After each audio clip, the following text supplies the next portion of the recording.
그러니까 마가와 요한은 신학으로 나누는 인성과 신성으로 나누지고 마태와 누가는 대상이 누구냐, 유대인이냐, 이방인이냐로 나누죠.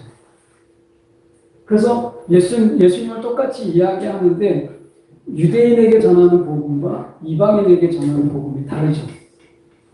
그리고 주제가 예수님의 인성을 이야기하는 부분과 신성을 이야기하는 부분이 달라요. 그런데 쓰는 기록의 연대로 보면, 기록의 방식으로 보면 좀 공통점과 차이점이 있어요. 처음에 보면 제일 먼저 마태, 마가, 누가, 요한이지만 제일 먼저 성경을 쓴 거는 마가복음이에요. 마가복음이 제일 먼저 쓰였어요. 마가복음의 별칭이 뭐라고요? 베드로복음이죠. 베드로복음. 그래서 베드로의 기억과 베드로의 영향을 받은 마가가 먼저 구전에 내려오던 이야기와 베드로의 이야기를 묶어서 마가복음을 써요. 이걸 제일 먼저 써요. 그리고 마태와 누가가 성경을 쓰는데 유대인들을 위해서 복음서 어떻게 쓸까? 마가복음을 참고합니다. 근데 마가복음에 없는 내용도 나와요. 그럼 어디서 났을까? 라고 얘기했을 때 일반적으로 구전에 내려오는 것을 정리했던 큐문서라고 하는, 이건 뭔지 몰라요. 우리는. 근데 적어도 학자들이 얘기하는 뭔가 이 마태와 마가와 누가가 공통적으로 뭔가 본 게 있다. 이것을 이름 붙여서 큐문서라고 해요. 큐라고 하는 문서라는 뜻인데요. 어쨌든 우리가 큐문서 하면, 원래대로 하면 문서 이런 뜻인데, 큐라고 하는 것을 우리가 붙이는 거죠. 이게 큐문서라고 하는 것을, 이 문서라는 뜻인데, 어쨌든 큐문서라고 해요. 그래서 마태와 마가와 누가가 공통적으로 본 것은 이거다. 그리고 마태는 있는데 마가에도 없고 누가에도 없는 게 있어요. 그러면 마태가 뭔가 참조하지 않았겠어요? 그것을 뭔지 모르지만 그게 있다. 그래서 마태가 성경을 썼을 때는 마가복음과 큐문서와 그리고 자기의 독특한 자료를 가지고 마태복음을 썼다. 이렇게 보는 거죠. 그리고 마태는 유대인을 위해서 성경을 썼기 때문에 우리가 토라라고 하잖아요. 모세오경. 모세오경의 그 방식으로 마태는 5가지 묶음으로 성경을 묶어요. 그래서 천국복음의 이야기, 이런 이야기. 그래서 이 복음서에 5가지 복음서로 마태복음을 5가지 묶음으로 묶어요. 이거는 이 모세오경의 오경을 흉내낸 거죠. 유대인을 위한 거니까. 그래서 마태가 예수님이 결국엔 너희가 기다리는 그리스도시다. 예수가 왕이다. 이게 결국에는 마태복음 주제예요. 그러면 주제를 반대로 해서 이방인이라고 썼을 때는 어떻게 다른가? 아까 말씀드린 것처럼 이방인 중에 이방인은 이 당시에 사마리아인이고 이 사마리아인의 선한 사마리아인의 교회라든지 10명이 문둥병에 걸렸는데 나중에 돌아와서 인사한 것은 결국 사마리아 사람이다. 라는 것 때문에 결국 사마리아인 속에서 이방인을 찾아가신 예수. 그래서 이방인을 위한 복음. 이 영향이 있는 거죠. 누가복음의 별칭이 뭐라고요? 바울복음이다. 바울과 함께 하거든요. 바울복음이다. 이렇게 이야기하고 있는 거예요. 그리고 이제 어떻게 보면 이제 내용에 따라서 나눠진다면 마가복음은 예수님의 인성. 그래서 예수님의 인성인데 이 베드로가 계속 실패를 많이 하잖아요. 제자로서. 그래서 마가복음에 유독 다른 성경보다 제자들의 실패가 많이 나와요. 이것은 베드로 영향 때문에 그렇죠. 똑같은 인간인데 예수님도 인간이고 그리고 제자들도 인간인데 제자들은 실패하고 예수님은 결국 인간으로서 이 땅에 오셔서 하나님의 뜻대로 살아가는 모습을 대두시키죠. 그리고 우리가 제자로서 예수님 제자들의 실패를 거듭하지 말고 예수님의 이러한 성공적인 이런 삶, 인간적인 삶 이걸 살아가라. 근데 고난을 이야기하는 고난받는 예수 고난이 있을 때 이것을 피하지 말라는 거죠. 그러니까 고난받는 예수를 마가복음에서는 이야기하고 있는 거예요. 그리고 이거에 반대로 해서 그러면 인성만 이야기하면 안 되잖아요. 신성을 이야기해야 되잖아요. 그래서 요한복음은 신성을 이야기하는데 어떤 식으로요? 헬레니즘 방식으로. 헤브라이즘이 아니라 이 히브리들의 사고를 우리가 헤브라이즘이라고 하는데 헤브라이즘 방식이 아닌 헬레니즘 방식으로 이 예수님의 신성을 설명해요. 그래서 우리가 다른 성경을 보다 우리가 좀 더 친근하게 성경을 보기가 쉬운 게 요한복음이에요. 그래서 우리는 예수를 처음 믿을 때 성경을 읽을 거면 요한복음을 읽으라고 이야기해요. 왜냐하면 우리는 교육 방식이나 이런 게 우리는 모르지만 헤브라이즘보다는 우리가 헬레니즘의 영향을 받고 교육을 받았어요. 우리는 이 사고 방식이 이 헤브라이즘 방식, 히브리들의 사고 방식이 아니라 헬레니즘의 사고 방식에 우리는 젖어 있어요. 우리 사고 방식. 그래서 요한복음을 읽으면 와닿아요. 훨씬 쉬워요. 다른 성경보다. 그건 왜 그러냐면 요한복음이 예수님의 신성을 설명하는데 헬레니즘 방식으로 설명했기 때문에. 요한복음은 헬레니즘 세상에 예수님이 누구인가를 소개하려고 하는 게 이 요한복음이기 때문에 그래서 우리에게 쉽게 다가오는 거예요. 헬레니즘이라고 하는 것은 쉽게 말하면 이분법이에요.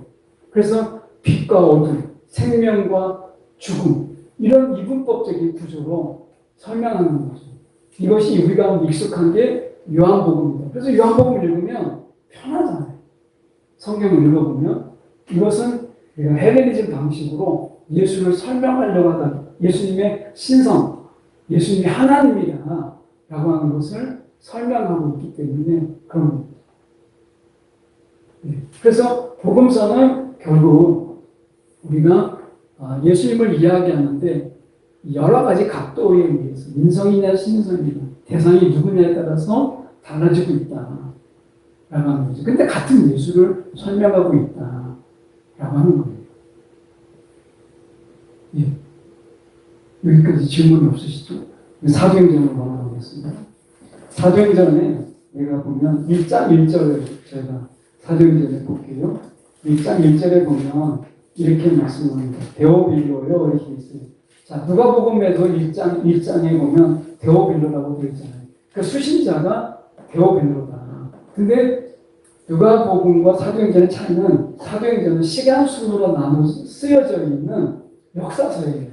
신약의 역사서가 딱 한 권 있는데 그게 사도행전입니다. 근데 데오빌로라고 이야기하잖아요. 그러니까 데오는 데오스 하나님이고 우리가 필레오 아시죠? 사랑. 그래서 이 데오빌로라고 하는 것은 신을 사랑하는 하나님을 사랑하는 자들. 그래서 실제 존재하기보다는 그러니까 이방인들 중에 대상으로 쓰는 건데 우리가 신을 사랑하는 자들에게 쓴 이런 복음서다. 이렇게 보고 있기 때문에 우리가 누가복음에 쓴 누가가 의사거든요. 누가가 처음부터 누가복음을 쓸 때 사도행전을 같이 썼다. 그래서 우리는 이걸 줄여서 누가행전이라고 이야기해요. 자, 먼저 1장 8절의 말씀을 보시죠. 1장 8절에 사도행전 1장 8절에 보면 오직 같이 읽겠습니다. 시작. 오직 성령이 너희에게 임하시면 너희가 권능을 받고 예루살렘과 온 유대와 사마리아와 땅끝까지 이르러 내 증인이 되리라 하시다. 여기서 땅끝이 어디죠? 땅끝. 1차 독자인 이 누가가 썼을 때 땅끝은 로마입니다. 로마. 자, 사도행전 누가복음을 무슨 복음이라고 하는 별칭을 바울복음이죠. 그러니까 누가에게 있어서 이 마지막 사울이 그렇잖아요. 이 사도 바울이 어디 가서 마지막에 복음을 전하려고 하죠? 로마예요. 로마가 땅끝으로 갔기 때문에 여기서 처음은 그러니까 지금은 땅끝을 더 넓히지만 처음의 땅끝은 여기에 나와 있는 로마예요. 로마를 이야기하는 곳이다 라고 하는 것을 우리가 좀 더 참고해서 볼 수 있으면 좋겠습니다. 그리고 1장 15절 같이 읽어보겠습니다. 1장 15절을 같이 읽겠습니다. 시작. 모인 무리의 수가 약 120명이 되더라. 그때에 베드로가 그 형제들 가운데 일어서서 이르되 이렇게 됐습니다. 자, 예수님 당시 회당 이야기했죠. 아까 회당은 만 20세 이상 남자가 10명이 결의하면 회당을 만들 수 있어요. 근데 120명 문도라고 얘기했잖아요. 120명의 무리가 120명이다 라고 하는 것은 이제 사도행전에서 회당을 대신할 수 있는 교회가 세워짐을 이야기하는 거예요. 그러니까 당시 처음에 교회는 어떻게 되죠? 가정교회예요. 그 두세 사람이 모인 곳이에요. 이렇게 말씀하잖아요. 그러니까 교회 회당을 대신할 수 있는 교회의 출현을 말씀하고 있는 거죠. 그러니까 장면 10명만 있으면 회당이 되는데 120명이 모여 있으니까 이제 이건 뭐냐면 10개의 교회가 되는 거죠. 그래서 사도행전이 회당의 시대가 지나가고 교회가 들어서는 것을 이야기하는 거예요. 그러니까 순서를 이야기하면 처음에 성전이에요. 성전에서 이제 예수님께서 두세 사람이 모인 곳에 나도 있다라고 하는 이제 성전이 아닌 공동체. 이 공동체. 그러니까 교회를 가리키는 말에 에클레시아라고 하는 이 말이 있어요. 에클레시아. 에크라고 하는 것은 밖으로라고 하는 거고, 레시아라고 하는 것은 부르다라는 건데, 밖으로의 부름이에요. 이게 에클레시아예요. 그러니까 에클레시아라고 하는 것은 부름받은 자들의 모임, 부름받은 자들의 모임, 이게 교회예요. 모임이 교회예요. 그러니까 성전이라고 하는 건물적인 부분을 무너지고 이제 두세 사람의 내 이름을 모인 곳에 내가 있다라고 하는 공동체의 개념으로 이제 말씀하시잖아요. 그러니까 성전이 아닌 이제 회당이라는 것이 중간에 있죠. 성전에서 회당, 회당에서 교회로. 이 교회라고 하는 것은 에클레시아라고 하는 것은 제가 중랑세무소 가다 보면 교회 하나가 있는데 교회 이름에 끝에 무슨 교회 당 이렇게 붙여놨더라고요. 교회. 정말 새로웠어요. 이거 뭐냐? 집당자거든요. 건물이다. 이게 건물이 교회가 아니고 그냥 교회당, 모임을 위한 장소다. 이게 교회당이에요. 원래 정확하게 이야기하면 건물은 무슨 교회당이에요. 당. 그러면 에클레시아는 이 집단자가 아니라 이것은 모임이다. 모임. 에클레시아는 그런 자들의 부름받은 자들의 모임이 교회지 건물이 교회가 아닌 거예요. 건물은 교회 당이에요. 모임을 위한 건물이다. 라고 하는 거죠. 그래서 예수님께서 말씀하시는 게 두세 사람이 모인 곳에 나도 있다. 이게 교회예요. 교회. 그러니까 예수의 이름으로 모인 곳이 지금 예수의 이름으로 우리가 왜 모여 있어요? 여기에서 다른 이유가 아니잖아요. 우리가 하나님의 말씀 속에서 우리가 이걸 듣고 다시 말하면 예수의 이름으로 모인 거잖아요. 이게 교회라는 거예요. 이 속에서 삶을 나누고 또 떡을 떼고 같이 아픈 것을 위해서 기도해주고 이 속에서 또 말씀을 나누면서 이 말씀대로 살아가도록 서로 격려하고 위로하는 이 모임이 교회라는 거예요. 에클레시아는 바로 그걸 이야기하는 거예요. 그러니까 여기서 보면 120명이 모였다라고 하는 것은 이제 회당, 성전에서 회당의 출현은 뭐예요? 성전을 중심으로 했던 그들이 이제 제사장을 따로 하지 않고 제사장과 정치를 합일해서 왕이 이 모든 것을 가지려고 했던 그들을 반발해서 이제 바리새파가 예루살렘 속에 들어가서 만든 게 회당이잖아요. 성전에 대한 반발. 이게 회당이란 말이죠. 예수님은 회당에 가서 말씀을 전하셨죠. 그리고 예수님이 죽으시고 나서 사도행전을 통해서 회당을 대신하는 게 뭐냐면 교회라. 교회. 이게 이제 지금 120명이 모여있다라고 하는 것은 이제 교회의 출현을 예고하고 있다. 그래서 사도행전은 뭐라고 그래요? 교회 행전이라고 별칭을 하죠.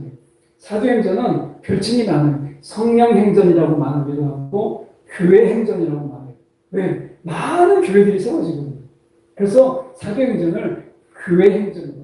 사도행전을 통해서 교회가 출현하거든요. 그래서 그런 별명을 가지고 있는 거다라고 하는 거고요. 4장 19절로 관하여서 보죠. 사도행전 4장 19절. 4장 19절의 말씀 저희가 같이 합독하겠습니다. 시작. 베드로와 요한이 대답하여 이르되 하나님 앞에서 너희 말을 듣는 것이 하나님 말씀을 듣는 것보다 옳은가 판단하라. 이렇게 말씀입니다.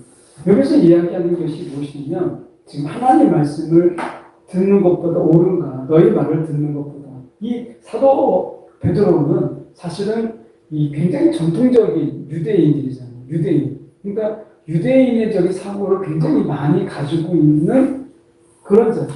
베드로와 이 사도 바울이 많이 부딪히잖아요. 그런데 사도 바울이 이제 조금씩 변화되기 시작하죠. 자, 그런 부분 속에서 이렇게 이야기하는 부분이 무엇이냐면 앞에서 이야기하는 부분이 성령에 관한 이 부분이에요. 지금 보시면 앞에 내용 중에 이런 내용이 있습니다. 지금 이 사도행전에서 지금 보시면 이 3장에서 저희가 넘어가서 3장에 보시죠. 4장에 잠깐 죄송합니다. 왔다 갔다 해서 4장에 보시면 이렇게 되어 있습니다. 4장에 저희가 말씀 속에서 10절의 말씀을 잠깐 보시죠. 4장 10절에 보시면 이렇게 되어 있습니다.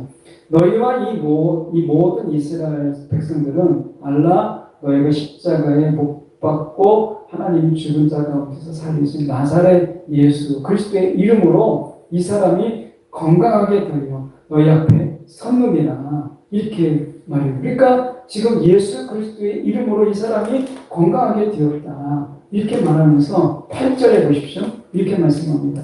이에 베드로가 성령이 충만하여 이르되 이렇게 성령이 충만하여 이르되 이렇게 말씀하십니다. 그러니까 사도 베드로는 사실 이런 자가 아니었어요. 이 겁도 많고 도망가는 자였고 그리고 어떻게 예수님을 배신하는 그런 자인데 지금 그가 어떻게 했냐면 당당하게 성령이 충만해서 백성의 관리들과 장로들 앞에서 사역을 하잖아요. 그러면서 지금 저희가 읽었던 19절의 말씀 속에서 너희들의 말, 이 지금 너희들이 누굴 얘기하냐면 지금 백성의 관리들과 장로들, 좀 힘께나 있다고 하는 그런 자들, 너희의 말을 듣는 것이 맞느냐, 하나님의 말씀을 듣는 것이 옳으냐, 이것에 대해서 사도 베드로가 이야기하는 겁니다. 그러니까 사도 베드로가 지금 사도행전 전반부는 사도 베드로가 주인공, 전반부.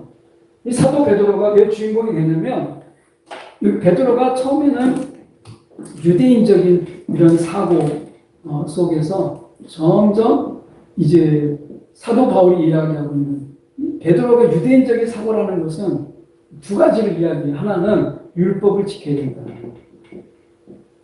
율법. 그리고 할례를 받아야 된다. 예수를 믿어도 당시 유대인 그리스도인들은 어떤 생각을 했냐면 사도 베드로는 예수만 믿으면 된다. 예수만 믿으면 된다. 이게 사도 바울이잖아요. 사도 바울. 그런데 베드로는 달라요. 율법을 지켜야 되고 할례를 받아야 돼. 이게 유대인들의 생각이에요. 그러니까 예수를 믿는 거 좋다. 예수를 믿어야 되지만 이것만으로는 충분하지 않다. 너희가 율법을 지켜야 되고 할례를 받아야 된다. 이렇게 얘기하는 거예요. 근데 여기서 중요한 게 뭐냐면 율법을 지켜야 된다는 부분 속에서 베드로와 사도 바울의 차이점이 생겨요. 사도 바울이 율법을 완전히 다 무시했나요? 우리는 그렇게 생각해요. 율법을 지키지 않아도 돼요. 그냥 예수만 믿으면 돼요. 이렇게 생각해요. 그런데 사도 바울이 율법을 다 전면적으로 부정한 게 아니에요. 율법 안에는 제사법이 있어요.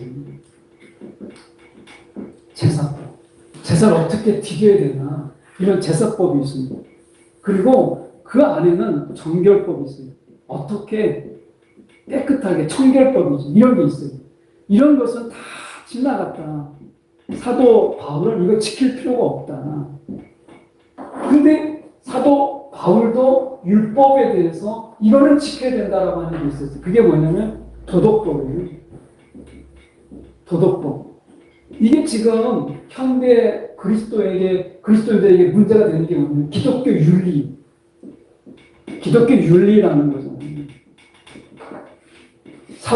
사도 바울도 기독교 윤리, 다시 말하면 이 도덕법, 율법 안에 있는 도덕법, 이것은 부정하지 않았어요. 예수님께서도 율법의 완성자로 오셨다라고 하는 것은 이 모든 것도 있지만 이 도덕법, 이것에 대해서 사도 바울은 이 도덕법은 지금도 지켜야 된다라고 이야기하는 거예요. 여러분, 그래서 우리가 이 기독교 윤리, 이 시대에 내가 믿음만 있으면 다 된다. 근데 그렇지 않아요. 내가 믿음이 있다면 윤리를 지키는 거예요. 우리가 지금 한국 교회의 위기가 어디서 왔어요? 기독교 윤리가 다 무너진 거예요. 윤리가. 그냥 믿음만 있으면 된다. 이것만 너무 강조하다 보니까 율법을 버렸어요. 근데 율법을 사도 바울이 율법을 다 버린 게 아니라 기독교의 이 도덕법, 윤리 안에, 율법 안에 있는 도덕법을 지켜야 된다. 이렇게 얘기했고, 이것이 지금 우리가 현대에서 기독교 윤리를 강조하는 이유가 여기에 있는 거예요. 기독교인들이 윤리가 없는 거예요. 윤리가 다 무너졌어요. 그러니까 뭐만 남았어요? 기독교 윤리는 없고 믿음만 강조하는 거예요. 믿음. 근데 믿음이라는 것이 나중에 보지만 제가 순서를 지켜야 되는데 이 나중에 서신서에 가게 되면 결국에는 뭐를 이야기하는 거냐면 우리가 바울 서신 이어서 공동 서신이라는 게 있습니다. 베드로 서신은 전후서는 공동 서신에 들어가요. 야고보서도 공동 서신입니다. 이 공동 서신과 바울 서신의 가장 큰 차이는 무엇이냐면 바울 서신은 예수를 처음 믿는 사람들, 이방인들이잖아요. 예수를 처음 믿는 사람들에게 전하는 서신입니다. 그러니까 뭘 강조해요? 예수를 믿어야 된다. 그래서 믿음으로 말미암아 의로워진다. 이 신칭의를 강조하는 거예요. 믿음이 없으니까 예수를 믿어야 된다. 이게 바울 서신의 관점이에요. 그런데 공동 서신은 뭐냐면 신앙생활을 이미 오래 했어요. 오래 했는데 계속 뭐만 믿고 있냐면 예수만 믿으면 된다. 이것만 붙잡고 있는 거예요. 그러니까 너무 한심하니까 베드로나 야고보서가 이야기하는 게 뭐냐면 너희는 실천적 무신론자야. 예수를 입으로 믿는데 삶은 믿음대로 생활하지 않으니까 너희는 사실은 실천적인 무신론자야. 그러니까 너희는 행해야 돼. 믿음은 행하는 거야. 너희의 행함을 통해서 믿음을 보여야 돼. 이것은 공동서신, 우리들을 얘기하는 거예요. 근데 왜 자꾸 공동서신은 별로 관심이 없어요? 어디에 관심이 있느냐? 바울 서신에만 붙잡고 있어요. 믿으면 돼. 믿으면. 그러니까 믿으면 다 되는, 믿음만 붙잡는 거예요. 삶은 없어요. 그러니까 믿음 따로, 삶 따로예요. 이게 초대교회도 있었어요. 그래서 베드로 사도는 베드로 서신에서 이야기하는 게 그런 거잖아요. 이 바울 서신을 넘어서 이 공동 서신에서는 오래된 성도들이요, 이제 제발 믿음대로 사세요. 믿음대로 행하시고. 근데 그 산다는 게 뭐냐? 기독교 윤리를 좀 지켜라. 대표적인 게 기독교 윤리를 지켜라. 율법이 다 끝난 게 아니다. 율법의 제사법, 정결법 다 없어져도 되지만 적어도 도덕법은 남아있지 않느냐. 제발 좀 윤리를 지켜라. 윤리적인 삶을 살아라. 대표적인 게 뭐예요? 가난한 자 좀 돌봐라. 가난한 사람들. 못본 척 하지 말고 가난한 사람 좀 돌보고 내게 있는 것 좀 나눠주고 이렇게 좀 살아라. 라고 얘기하는 거잖아요. 그게 넓게 요한서신은 따로 보지만 요한서신도 우리가 공동서신으로 넓게 보면 요한서신이 뭐예요? 결국에는 너희가 너희의 믿음을 공동체로 보여라. 공동체 안에 사랑과 섬김을 통해서 너희의 믿음을 보여라. 이게 요한서신이잖아요. 공동체. 공동체 안에서 우리가 서로 사랑을 베풀고 섬기는 것, 사랑을 보이는 것. 이것을 통해서 너희의 믿음을 보여라. 이게 요한서신이거든요. 그러니까 요한서신도 넓게 우리가 공동서신으로 봐요. 물론 좀 나누면, 좁게 나누면 공동서신, 요한서신으로 쪼개지만 그 속에서 우리는 오래된 사람들에게 이 베드로나 야고보나 유다나, 여기서 유다서도 예수님의 동생 유다를 얘기하거든요. 그러니까 이런 서신들이 이야기하는 게 뭐냐면 제발 믿음이 있으면 믿음의 삶을 좀 사십시오. 이렇게 말하는 거예요. 그런데 우리는 공동서신을 잘 안 봐요. 그리고 바울서신을 붙잡아요. 믿음만 있습니다. 그런데 이게 뭐냐? 유아기 신앙이라는 거예요. 유아기 신앙. 이게 어린이 유아기 신앙이라는 거예요. 이런 구원이라고 하는 것은 과거적 구원이 있고 현재적 구원이 있고 미래적 구원이 있어요. 과거적 구원, 그건 뭐예요? 우리가 예수 믿고 구원 받았어요. 이제 의로운 자가 되었어요. 그럼 그게 끝이에요? 그럼 구원받고 끝난 거예요? 아니죠. 과거적 구원이 이루어졌어요. 이제 하나님의 자녀가 되었어요. 그런데 거기서 끝납니까? 아니죠. 현재적 구원이라는 게 있어요. 성령의 안에서, 성령의 이끌림 속에서 내가 죄와 싸우고 나의 못난 부분을 깎아내는 성화의 과정, 주님을 닮아가는 과정이 있어야죠. 공동서신은 그걸 이야기하는 거예요. 너희가 믿어야 된다. 이거는 바울서신이에요. 그리고 나중에 우리는 영화, 이제 더 이상 우리의 자의적 의지는 필요가 없어요. 이제 내 뜻이 하나님의 뜻이고 하나님의 뜻이 내 뜻이에요. 이게 영화죠. 이게 요한계시록이 이야기하고 있는 거예요. 그러니까 바울서신과 공동서신은 놓여져 있는 상황이 달라요. 그래서 서신서를 이야기할 때 우리는 상황서신이라고 이야기해요. 서신서를 이야기할 때 상황서신. 왜? 상황에 따라서 다르거든요. 제가 갈라디아서를 배울 때 강사분이 여자분이셨어요. 그분이 처음에 웃으면서 이야기하는 게 사도 바울은 이 여자들이 남자를 가리키지 말라 했는데 제가 강사인데 여러분을 가리켜서 어떻게 해요? 이렇게 얘기했어요. 다 공교롭게도 그 헬라어 직강, 헬라어 수업인데 갈라디아서를 배우는 시간인데 갈라디아서가 헬라어로 어렵게 되어 있거든요. 사도 바울의 문체가 좀 어려워요. 근데 가리키는 분이 여자 강사분이셨어요. 그래서 제가 가리켜도 되겠어요? 이렇게 얘기했어요. 사도 바울이 여자는 남자를 가리키지 마라 이렇게 됐거든요. 그러면 지금도 그게 통용이 되나요? 아니에요. 상황이에요, 상황. 그때 쓴 게 어디 있냐면 에베소하고 고린도 교회는 이 에베소 지역하고 고린도 지역은 이 당시에 여신상이 있었어요. 여신을 섬기는 거예요. 그리고 여신 사제들이 파워가 되게 셌어요. 그래서 여자들은 남자를 가리키지 말라라고 하는 것은 여자 신을 섬기는 사제들이 남자를 가리키는, 그들을 가리켜서 여자들이요 남자를 가리키지 말라라고 이야기하는 거예요. 여자들이요 잠잠하라 이렇게 말하는 거예요. 이것은 당시에 그 상황이 그랬기 때문에 그런 거예요. 지금은 달라졌잖아요. 절대화시킬 수 없다 라고 하는 거예요. 그래서 당시에 이 아데메 신전이라는 게 당시에 이 에베소에는 신이 있었어요. 여신은. 고린도도 그렇고. 그러니까 이런 신들을 섬기는 이런 곳에서는 여사제들의 파워가 남자들을 압도했어요. 그런 자들에 대한 경고를 베드로가 한 거예요. 그래서 공동서신과 이 바울서신의 초점이 포커스가 다르다.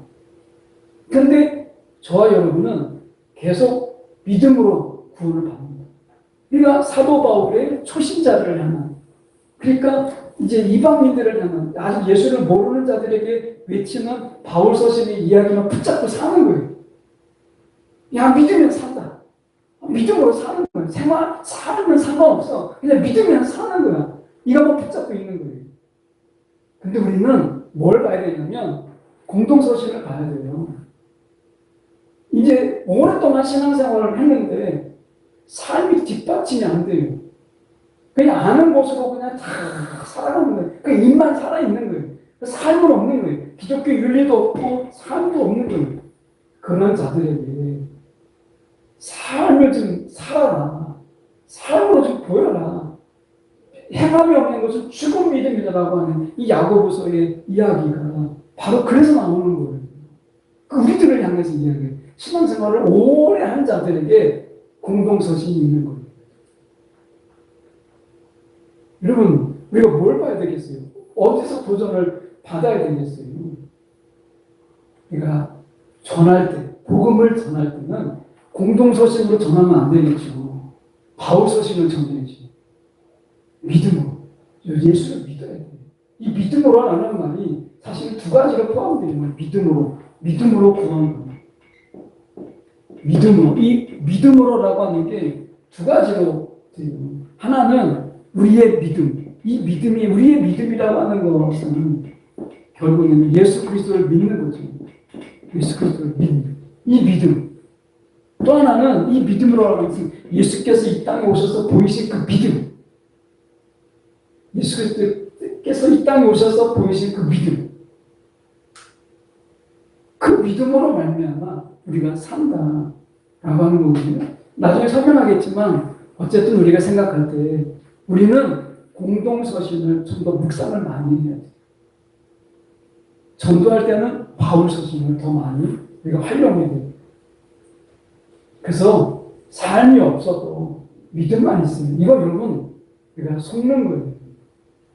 성경은 그렇게 말하고 있지 않다라고 하는 거 넘어가서 설명하겠습니다. 그 다음에 보시면 우리가 사도행전 넘어가서 사도행전 11장 17절 말씀입니다. 사도행전 11장 17절의 말씀 같이 합독하겠습니다. 시작. 그런즉 하나님이 우리가 주 예수 그리스도를 믿을 때에 주신 것과 같은 선물을 그들에게도 주셨으니 내가 누구에게 하나님을 능히 맡겠느냐. 하나님께서 이 이방인에게도 하나님이 그 믿을 때에 성령을 주시더라는 거예요. 이방인에게도. 그러니까 사도 여기까지가 지금 12장까지가 지금 28장이잖아요. 전체가 사도행전이 28장인데 12장까지는 주인공이 베드로예요. 근데 이 베드로가 결국 이방인에게도 어떻게 성령이 역사하는가, 그 유대교적인 그 철학이 막 유대교적인 사상이 막 쬐들어 있던 베드로가 어떻게 깨져나가는가, 이것을 담고 있는 게 12장까지 사도행전이에요. 그래서 12장까지는 주인공이 베드로예요. 그리고 13장부터는 이제 28장까지가 바울이 주인공이에요. 주인공이 둘이에요. 그래서 유대인들의 사도 베드로와 이방인의 사도 바울, 이 둘을 사도행전에서 다루고 있다, 이렇게 보시면 돼요. 그런데 베드로의 관점, 주인공이 앞에 12장까지가 베드로가 주인공인데, 베드로가 주인공일 때의 이야기와 사도 바울이 주인공일 때의 이야기가 좀 달라요. 주인공은 같은 주인공인데, 근데 앞에 주인공, 베드로의 주인공은 유대교를 하나씩 깨요. 왜냐하면 베드로가 유대교의 하나의 상징적인 인물로, 유대교의 사도니까 유대교의 그 약점을 하나씩 깨요. 베드로를 통해서. 이게 이제 사도행전의 앞부분이라면, 뒷부분은 사도 바울을 통해서 이제 교회를 세워져 가고, 그리고 유대교의 이런 부분 속에서 유대교의 약점을 깨죠. 자, 잠깐 여기 설명 잠깐 드려보면, 이건 지워야 되기 때문에 잠깐 쉬는 시간이 필요한데, 잠깐만 그 여백을 사용하면 사도행전을 설명하면 전체가 28장이에요. 사도행전은. 근데 12장까지는 베드로고 13장부터는 바울인데, 베드로가 있고 바울이 있잖아요.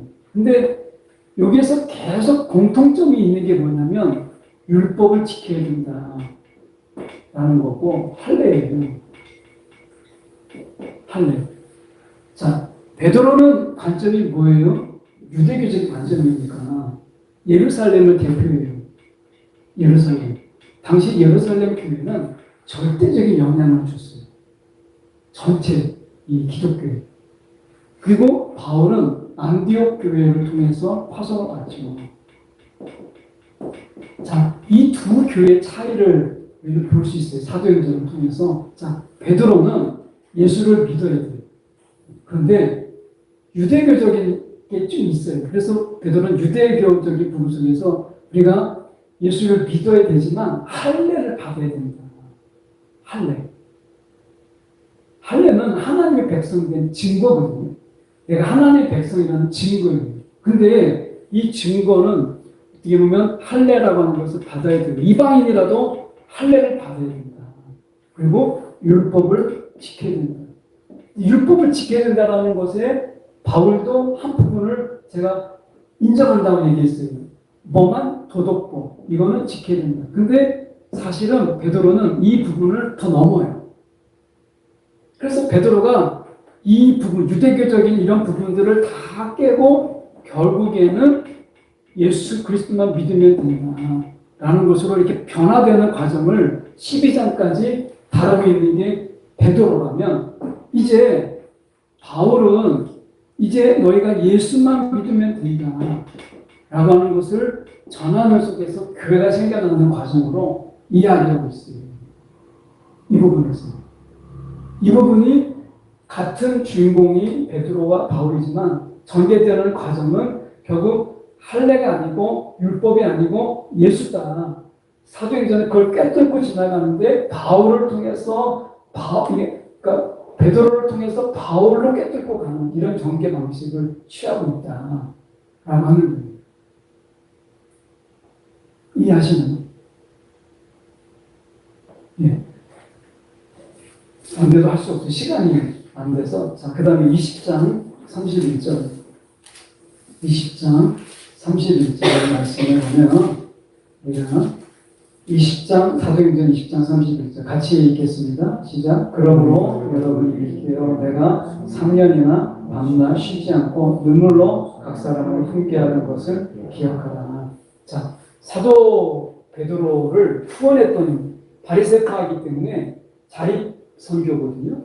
그런데 자기 직업을 가지고 살아야 되잖아요. 바리새파. 사두개는 안 그랬죠. 성전으로 들어온 헌금으로 먹고 살았지만 바리새인들은 그렇게 살지 않았어요. 자기 일이 있었어요. 자, 사도 바울은 바리새파 출신이니까 천막 만드는 일을 대표적으로 했었죠. 자, 그런데 여기에서 우리가 생각해 볼 수 있는 게 지금 뭐냐면 사도 바울이 후원받는 교회가 두 군데가 있었어요. 어디죠? 하나는 빌립보 교회고 하나는 데살로니가 교회예요. 이 두 군데에서는 사도 바울이 후원을 해줬습니다. 근데 공교롭게도 빌립보 교회하고 그리고 이 데살로니가 교회는 사도 바울이 오랫동안 머물지 않았어요. 그런데 오래 머물렀던 교회가 두 군데가 있어요. 하나는 에베소 교회고 에베소에서 3년을 머물렀어요. 여기서 나와지는 3년. 그리고 고린도 교회 1년 6개월 머물렀습니다. 이 사도 바울에게 1년 6개월은 굉장히 긴 시간이에요. 근데 두 교회, 에베소 교회하고 그리고 고린도 교회는 사도 바울에게 후원을 일절하지 않았어요. 왜 그랬을까요? 왜 그랬냐면 사도 바울은 두 가지 때문에 그래요. 사도 바울은 예수님이 곧 재림하신다라고 했었어요. 사도 바울에게 정말로는 예수님이 곧 오신다. 이게 너무 강했어요. 그러다 보면 예수님이 곧 와야 되는데 교회가 예수님의 신부예요. 그러다 보니까 정결하게 순결한 신부로 준비되어야 되죠. 그래서 사도 바울은요 굉장히 엄했어요. 그래서 치리를 했습니다. 교회에서 출교를 시켰어요. 그래서 신앙생활이 좀 현창다. 그러면 바로 사도 바울이 혼내고 그것도 말 안 되면 교회에서 출교시키고 그랬어요. 당시 교회가 많지 않았잖아요. 그러니까 교회에서 출교되면 갈 데가 없어요. 사도 바울은 다 엄해가지고 그래서 오래 머문 에베소 교회, 고린도 교회처럼 사도 바울이 오래 머문 교회는 사도 바울을 두려워했어요. 너무 무서워한 거예요. 그리고 무서워한 것을 넘어서 사도 바울을 싫어했어요. 그래서 에베소 교회하고 고린도 교회가 사도 바울을 후원하지 않아요. 역설적이죠. 사도 바울이 그렇게 오랫동안 목회하면서 3년 동안 한 곳에서는 1년 반 동안 근데 굉장히 아버지처럼 굉장히 엄하게 이렇게 성도들을 대했어요. 그래서 막 꾸중도 하고 책망도 하고 막 그러니까 지금은 한국 교회가, 현대 교회가 어떻게 해요? 위로를 찾아가는 교회잖아요. 성도들이 다 위로받기로는 책망하면 싫어해요. 나 좀 위로해 주세요. 나 좀 격려해 주세요. 그래서 모든 교회들이 다 위로하고 격려하잖아요. 근데 사도 바울은 위로가 격려가 아니라 책망이었어요. 그래서 사도 바울이 오랫동안 머문 교회들은 다 상처 아닌 상처를 받는 거예요. 그래가지고 사도 바울을 내가 후원하나 보자. 그래서 에베소 교회 3년 동안 지금 말씀하잖아요. 3년 지금 떠나면서 에베교회를 떠나면서 얘기하는 거예요. 내가 밤낮 쉬지 않고 눈물로 각 사람을 훈계했는데 훈계받았던 그들이 사도 바울을 후원하지 않아요. 그만큼 엄하게 가르친 거예요. 고린도 교회도 여러분 이게 생각해 볼 일이에요. 여러분 우리가 이 현대 교회에서 위로가 능사냐? 위로가 필요하죠. 그런데 위로가 능사냐?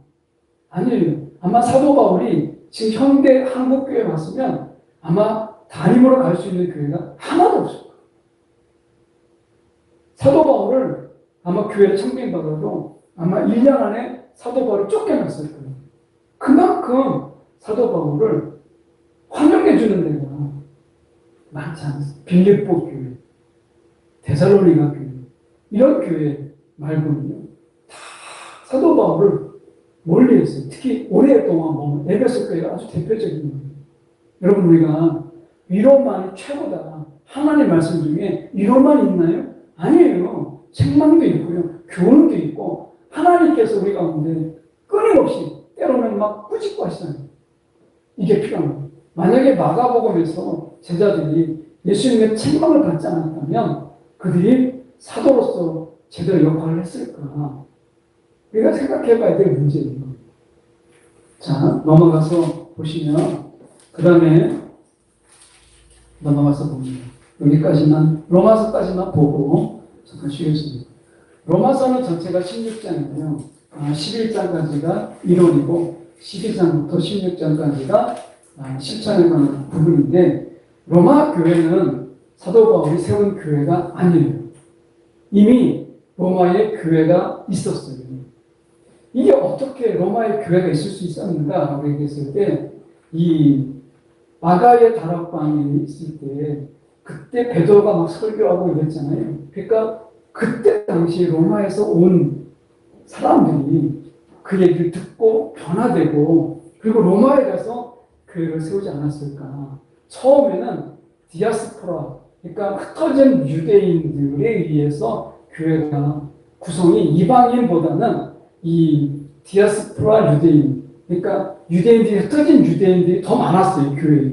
근데 이 글라우디오 칙령이라는 게 있습니다. 이게 글라우디오 칙령이라는 게 뭐냐면 로마 황제인데 이 글라우디오가 로마에 있는 모든 유대인들은 다 떠나라 이렇게 칙령을 내립니다. 그래서 로마 교회에 있었던 디아스포라 유대인들이 다 로마를 떠나요. 그러다가 네로 황제가 다시 왕이 됐을 때 떠났던 유대인들은 다시 들어와라 이렇게 해서 로마의 교회 구성원들은 처음에는 디아스포라 유대인들이 더 많은 교인들이었는데 나중에 이 교회 구성원이 바뀌어요. 이방인들이 교회가 훨씬 더 교회 구성이 더 많아져요. 그래서 로마 교회에게 편지했다는 것은 이방인들을 위해서 이방인 이 교인들을 위해서 편지했다. 이렇게 보면 맞습니다. 그래서 이방인 중심의 교회라고 우리가 말할 수 있어요. 자, 그래서 우리가 말씀에 보면 이렇게 말씀할 수 있습니다. 여러분이 이 말씀 속에서 지금 보시면 넘어가서 보시죠. 우리가 로마서 5장 8절의 말씀 저희가 보죠. 로마서 5장 8절. 5장 8절 같이 읽겠습니다. 시작. 우리가 아직 죄인 되었을 때 그리스도께서 우리를 위하여 죽으심으로 하나님께서 우리에 대한 자기의 사랑을 확증하셨느니라. 자, 로마서에서 이야기하고 있는 의인이라고 하는 것. 여기서 계속해서 말하잖아요. 7절에 보시면 의인을 위하여 이렇게 돼 있어요. 의인. 이 사도 바울이 말하고 있는 의라고 하는 것은 관계 회복이에요. 그러니까 로마 교회에게 이야기할 때 하나님과의 그 관계 회복을 계속해서 강조합니다. 그래서 이 로마 교회, 자기가 세운 교회가 아니지만 로마 교회를 향해서 하나님과의 관계 회복을 중심으로 신앙생활을 하십시오. 하나님과의 관계가 참 중요합니다. 이렇게 이야기하는 거예요. 왜냐하면 어떻게 보면 사람 중심의 관계가 될 수 있잖아요. 교회가. 근데 로마 교회에게 이방인 교회인 그들에게 하나님과의 관계가 회복되는 이런 관계로서 교회로 설 수 있도록 이야기합니다. 그래서 의인이라고 하는 것은 특히 로마서에서 말하고 있는 의라고 하는 것은 하나님과의 회복된 관계, 이것을 의라고 로마서에서 이야기해요. 그래서 로마서에서는 적어도 의를 볼 때는 하나님과의 관계가 회복된 그 관계, 이 의로 보이면 맞아요.